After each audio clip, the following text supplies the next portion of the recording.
नमस्कार प्रिय दर्शकों, आज हम 12 भावों में राहु ग्रह का फल के बारे में विचार करेंगे। इससे पहले हमने सूर्य से लेकर शनि ग्रह तक 12 भावों में फल का विचार कर चुके हैं। आज हम जानेंगे कि राहु इन 12 भावों में बैठ करके क्या क्या फल देते हैं। पहले राहु के बारे में जानेंगे।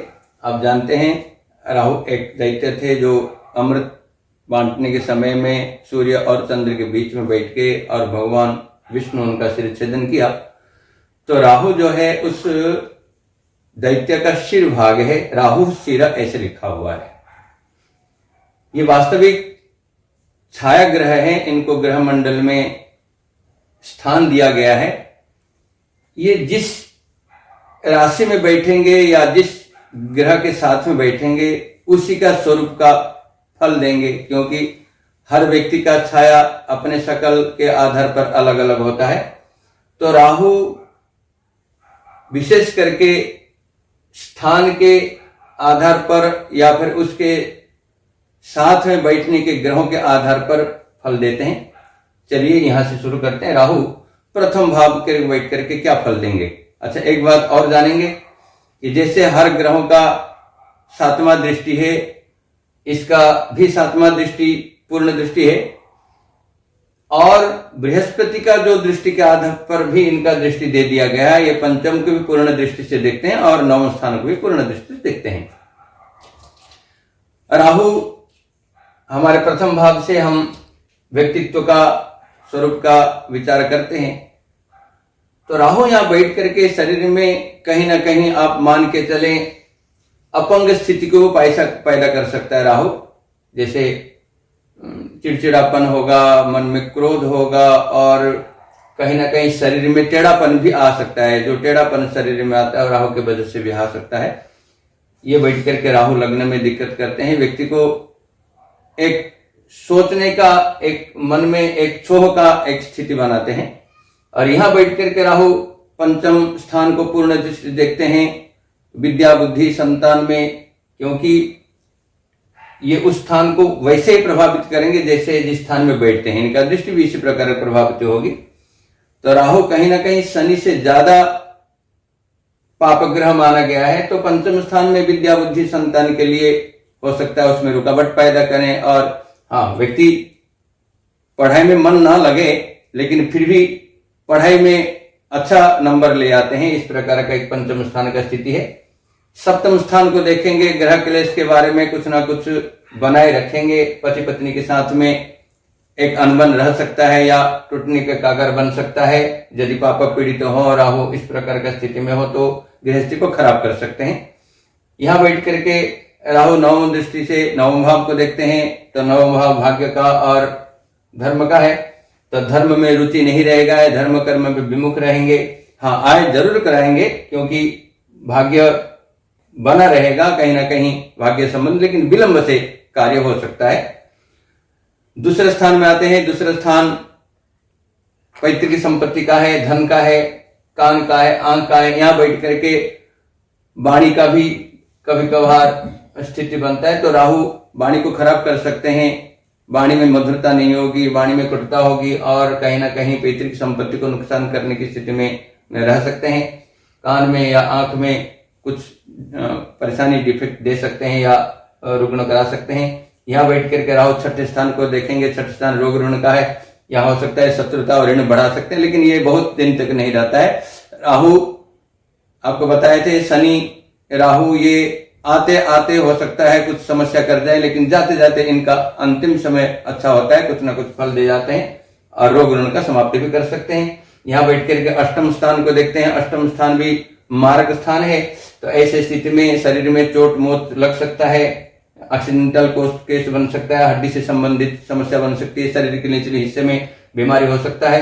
राहु यहाँ बैठ करके 10वें स्थान को 9वीं दृष्टि से देखते हैं। 10वां स्थान पिता का, राज्य का स्थान है।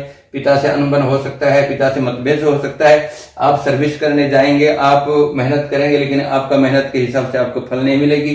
पोजीशन में आपको बढ़िया पोजीशन नहीं मिल सकता है। आपके जो बॉस होंगे, ऊपर वाले होंगे, आपको परेशान कर सकते हैं। ऐसी स्थिति बनेगा। तीसरे स्थान में आते हैं। तीसरा पराक्रम का है। इस स्थान में राहु कारक भी बनते हैं, क्योंकि पराक्रम का ग्रह है। निश्चित तौर पर यहाँ पराक्रम देंगे, लेकिन पराक्रम जो है ये गुप्त मंत्रणा के आधार पर पराक्रम देते हैं। कहीं ना कहीं ये व्यक्ति को उलझा करके पराक्रम देते हैं।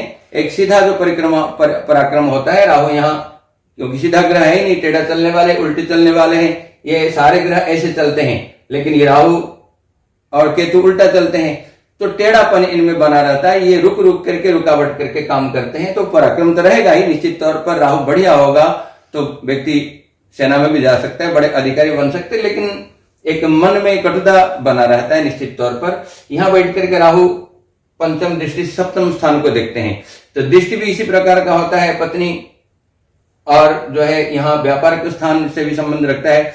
आप जो है व्यापार, जलीय संबंधी व्यापार करते हैं, या आप लॉटरी लेते हैं, या आप कहीं पैसा 2 नंबर में लगाते हैं, तो इस प्रकार का एक स्थिति जो है राहु यहाँ कराते हैं।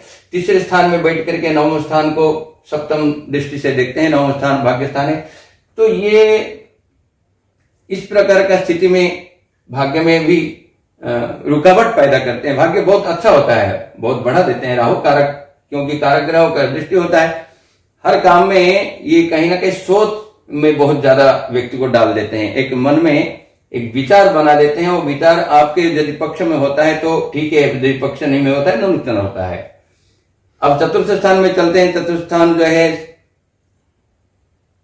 माता का स्थान है, अचल संपत्ति, घर, मकान, दुकान, वाहन का है।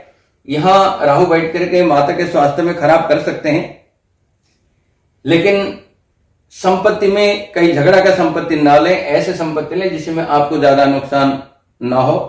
झगड़ा की संपत्ति लेते आपको भले ही अंतिम में आपको विजय होगा, लेकिन झगड़ा में कहीं ना कहीं पैसा फंसाएंगे, आप कोर्ट कचहरी में जाएंगे, आपका समय लगेगा, विलंब लगेगा, लेकिन आपको प्राप्त होगा। राहु यहां बैठ करके पंचम दृष्टि से अष्टम स्थान को देखेंगे। अष्टम स्थान आयुष संबंध रखता है, तो निश्चित तौर पर आप मान के चलें यहां राहु शरीर के प्रति नुकसान करा सकते हैं, ध्यान में रखना है। चतुर्थ स्थान में दसम स्थान को देखते हैं। दसम स्थान भी राज्य संबंध है, पिता से अनबन करा सकते हैं, पिता से मनमुटाव रहता है। काम धंधे के लिए आप कार्य करेंगे तो हो सकता है उसके लिए आपको थोड़ा सा रुक के फल मिले। और यहां बैठ करके राहु नवम दृष्टि में 12वां स्थान को देखेंगे, व्यय स्थान को देखेंगे। तो व्यय स्थान बहुत बढ़िया नहीं होता, राहु व्यय कराएंगे और कोर्ट कचहरी के माध्यम से या कहीं गलत काम के लिए राहु यहां खर्चा करा सकते हैं, इसके लिए ध्यान रखना है। पंचम स्थान में राहु विद्या, बुद्धि, संतान प्रति अनिष्ट करा सकते हैं, संतान बिगड़ सकते हैं या संतान विलंब से हो सकता है। विद्या में आपको तंत्र मंत्र यंत्र में ज्यादा फंसाएंगे और विद्या में हो सकता है आपका मन नहीं लगे। लेकिन एक बात निश्चित तौर पर है, राहु जन्म कुंडली के अंदर अलग अलग ग्रहों के साथ में बैठ करके अलग अलग योग बना देते हैं। गुरुचंडल योग राहु से बनता है और ग्रहण योग राहु से बनता है। तो ऐसे स्थिति में चंद्रमा से ज्यादा पीड़ित जो है, सूर्य से ज्यादा पीड़ित राहु कराते हैं। यदि चंद्रमा के साथ में किसी प्रकार के योग बन जाए तो कहीं ना कहीं राहु उसको चंचल बनाते हैं, पढ़ाई में मन कम लगता है। यहां बैठ करके राहु का पंचम दृष्टि भाग्य स्थान को होता है। भाग्य स्थान में यहां बैठ करके दृष्टि जाएगा तो भाग्य में रुकावट कर सकते हैं, डिले हो सकता है, लेकिन भाग्य बहुत अच्छा रहता है। यहां बैठ करके 11वां स्थान को देखते हैं। राहु 11वां स्थान आय का स्थान है। आय बना रहेगा, आय में कोई कमी नहीं रहेगी, लेकिन जिस समय में आपको कुछ आवश्यकता है उस समय आपको उस चीज नहीं मिल पा रहा होगा और बाद में आप जब नहीं चाहते होंगे तब मिल जाएगा। अचानक एक स्थिति राहु बनाते हैं।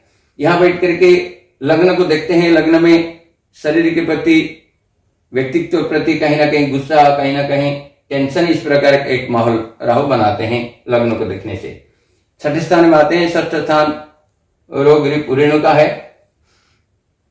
आपको बेवजह ऋण हो सकता है, बेवजह शत्रुता बन सकता है, लेकिन राहु जाते जाते यदि पाप पीड़ित ना हो तो राहु इसको समाप्त भी कर देते हैं।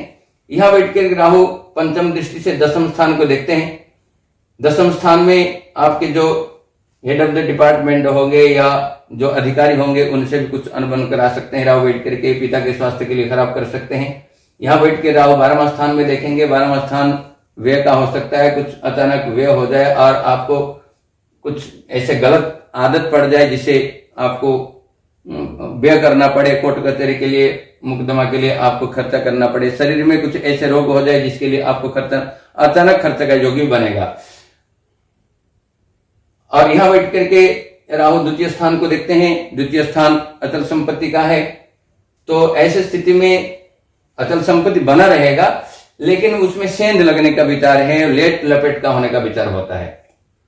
सप्तम स्थान में आते हैं। सप्तम स्थान अपना दाम्पत्य जीवन का है, पति पत्नी का स्थान है। यहाँ बैठ करके राहु लग्न को देखेंगे तो कहीं ना कहीं दाम्पत्य जीवन में खटास पैदा कर सकते हैं, मनमुटाव पैदा कर सकते हैं, सोच कुछ विचार अलग अलग हो सकता है, आपका सोच कुछ और है और पति पत्नी का सोच कुछ और इस प्रकार का बनेगा।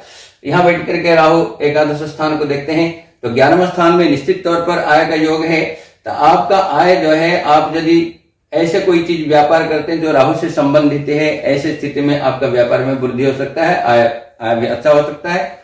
यहाँ बैठ करके राहु तीसरे स्थान को, पराक्रम स्थान को पंचम दृष्टि से देखते हैं। पराक्रम बनेगा, पराक्रम का ग्रह राहु है और पराक्रम बनेगा तो कभी कभार ऐसे पराक्रम होता है जो वाणी के वजह से और उत्पटांग काम से पराक्रम बनता है। आप बाहुबल से जीतने के लिए कोशिश करते हैं। अष्टम स्थान में राहु बैठते हैं तो हड्डी से संबंधित समस्या कर सकते हैं, शरीर के निचले अंग में समस्या कर सकते हैं। राहु यहां बैठ करके पंचम दृष्टि से 12वां स्थान को देखेंगे। 12वां स्थान व्यय का स्थान है। यहां शरीर के बीमार होने के कारण कई सारे हो सकता है कि आप बीमार नहीं है लेकिन आपको एक गलत फहमी है कि बीमार हूं। डॉक्टर के पास जाएंगे, डॉक्टर जो रिपोर्ट बनेगा, रिपोर्ट में कुछ आप आएगा नहीं। आपके यहाँ बैठ करके दिमाग में इस प्रकार का मेरे ऊपर तंत्र मंत्र हुआ है, ऐसा कोई स्थिति नहीं है। ये गलत फहमी का स्थिति, क्योंकि छाया ग्रह है, आपके दिमाग में हमेशा हमेशा जो है एक नेगेटिव विचार बना रहता है। इस प्रकार का राहु यहाँ अष्टम स्थान में बैठ कर फल देते हैं। यहाँ बैठ करके दूसरे स्थान को देखेंगे और दूसरे स्थान में कहीं ना कहीं कान आंख के लिए समस्या भी कर सकते हैं। आपका वाणी में मधुरता नहीं होगी, वाणी में कटुता हो सकती है। और यहाँ बैठ करके राहु नवम दृष्टि से चतुर्थ स्थान को देखते हैं। माता से संबंध बिगाड़ सकते हैं। जो मकान वाहन दुकान है उसमें भी आपको रुकावट पैदा हो सकता है। कहीं ना कहीं गलत ऐसे चीज आप ले लेंगे जिससे आपको शारीरिक, मानसिक और आर्थिक कष्ट भी हो सकता है। अब भाग्य स्थान में आते हैं। भाग्य स्थान में राहु निश्चित तौर पर भाग्य में वृद्धि करते हैं, इसमें कोई शक नहीं है। राहु पराक्रमी ग्रह है लेकिन ये उसमें भी कहीं ना कहीं रुकावट पैदा करके काम करते हैं। आपको बहुत एकदम जो सटीक समय आपको भाग्योदय होना का होता है उस समय नहीं होगा। आप कहीं ना कहीं गलत फहमी में शिकार होते हैं। इस प्रकार का भाग्य स्थान में राहु बैठ करके भाग्य के विलंब करते हैं। यहां बैठ करके लग्न को देखते हैं। लग्न में आपको यदि सहनशील हैं, आप क्रोधी नहीं है तो आपको काम बनेगा। यदि आप थोड़े से ही अपने शरीर के लिए आप सहिष्णु नहीं है या मन में आपका एक शांति नहीं है तो आपको शारीरिक नुकसान भी हो सकता है। यहां बैठ करके पराक्रम को देखते हैं। उनका पराक्रम अपना स्थान है तो पराक्रम में ये चाहते हैं कि अपने किसी बड़े अधिकारी से भी मिलजुल के रहें और उसका लाभ ये उठाएं। इस प्रकार का पराक्रम या गुप्त मंत्रणा के आधार पर पराक्रम में आना चाहते हैं। राहु यहाँ बैठ करके पंचम स्थान को, संतान स्थान को पंचम दृष्टि से देखते हैं। संतान के लिए हो सकता है रुकावट हो या संतान बिगड़ने की स्थिति में हो सकते हैं। और लेकिन ज्ञान प्राप्त करने के लिए तंत्र मंत्र आदि जो है भी ये जो पुरातत्व का विद्या है, जो हमारे सनातन विद्या है, इसमें भी ये प्रवीण करा सकते हैं व्यक्ति को। दसम स्थान में राहु बैठ करके वही करते हैं तो राज्य से संबंधी और पिता से अनबन भी करा सकते हैं। राज्य से कम लाभ मिल सकता है, विलंब हो सकता है और पिता के स्वास्थ्य के लिए खराब कर सकते हैं। राहु यहाँ बैठ करके पंचम दृष्टि से द्वितीय स्थान को देखते हैं। पिता से जो धन प्राप्त होगा या पैतृक संपत्ति प्राप्त होगा, अचल संपत्ति प्राप्त होगा, उसके लिए हो सकता है ये कुछ रुकावट पैदा करें, विलंब पैदा करें। यहाँ बैठ करके माता के स्थान को देखते हैं। घर, वाहन, दुकान, इसमें बहुत ज्यादा आपको फायदा ना हो, माता के स्वास्थ्य में खराब रहे, माता से आपके लिए अनबन थोड़ा सा बना रहे। दसम स्थान में बैठ करके राहु पंचम दृष्टि से छठे स्थान को देखते हैं। ये भी कहीं ना कहीं आपके लिए शत्रु भाव है, आपके लिए शारीरिक कष्ट हो सकता है, ऋण बढ़ सकता है। एकादश में राहु बैठ करके आय से संबंधी जो है आय के लिए यहां भी राहु तीसरा स्थान, एकादश स्थान, इसमें प्रबल बली होते हैं। और इन जगह पर सबसे बढ़िया फल राहु मंगल शनि आदि ग्रहों का होता है। वैसे 11वें स्थान में लिखा है सभी ग्रह यहाँ शुभ फल देते हैं। तो राहु यहाँ बैठ करके बढ़िया धन योग कारक बनाते हैं, कोई वैसे समस्या नहीं है। यहाँ बैठ करके राहु पराक्रम को पंचम दृष्टि से देखते हैं, पराक्रम बना रहेगा। पराक्रम के आधार पर राहु अपना धन योग या आय का स्रोत बना लेंगे। यहाँ बैठ करके राहु पंचम स्थान को देखते हैं। पंचम स्थान जो है विद्या बुद्धि संबंधित है, तो संतान हो सकता है। संतान के लिए आप एक स्थिति में बढ़िया रहेगा। संतान यदि पाप पीड़ित नहीं है तो आपको बाद में पाप पीड़ित हो जाए तो संतान के प्रति दुर्व्यवहार या संतान आपके बात न माने, कहीं ना कहीं एक अलग रास्ता अपनाए, इस प्रकार का भी हो सकता है। एकादश स्थान में बैठ कर राहु सप्तम स्थान को 9वां दृष्टि से देखते हैं। ये कहीं ना कहीं दाम्पत्य जीवन में अनबन करा सकते हैं, पति पत्नी मन मुठों को पराग करा सकते हैं। 12वें स्थान में आते हैं। 12वें स्थान में राहु ये व्यय का स्थान है। वैसे राहु हमेशा के लिए व्यय कराएंगे, तो कहीं ना कहीं गलत काम में, गलत आदत के कारण आप व्यय में जाएंगे। और यहां बैठ करके ऋण स्थान को देखेंगे। गलत आदत के कारण, गलत व्यवहार के कारण आप ऋण भी ले सकते हैं। और ऋण जो है आपके ऊपर एक तरफ आपका वैसे शारीरिक खर्चा करेंगे और दूसरा जो है ऋण बढ़ता जाएगा, इस प्रकार की स्थिति बनाएंगे।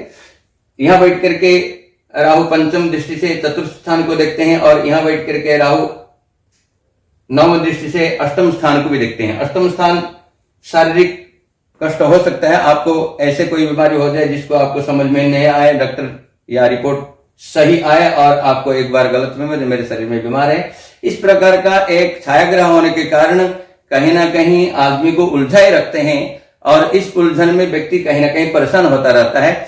कई जगह पर ऐसा होता है, पत्र देखने के बाद में यही आता है सामने कि क्या शनि राहु केतु ही केवल अनिष्ट कराते हैं, कुछ कराते हैं, पापग्रह हैं, इसलिए और एक जगह बैठते हैं, 3 जगह दृष्टि होता है, इस प्रकार का एक इनका जो कई सारे स्थान पर संबंध बन जाता है, तो आदमी इससे कहीं ना कहीं परेशान होता है। घबराने के विषय नहीं है। निश्चित तौर पर जब इनका दशा अंतरदशा या प्रतंतरदशा कहीं ना कहीं शुभता में आता है तो अच्छा फल भी देते हैं, इनका परिणाम जो है अच्छा भी होता है। इसी के साथ में आज का वीडियो समाप्त करते हैं, फिर मिलेंगे। सबको जय श्री कृष्ण।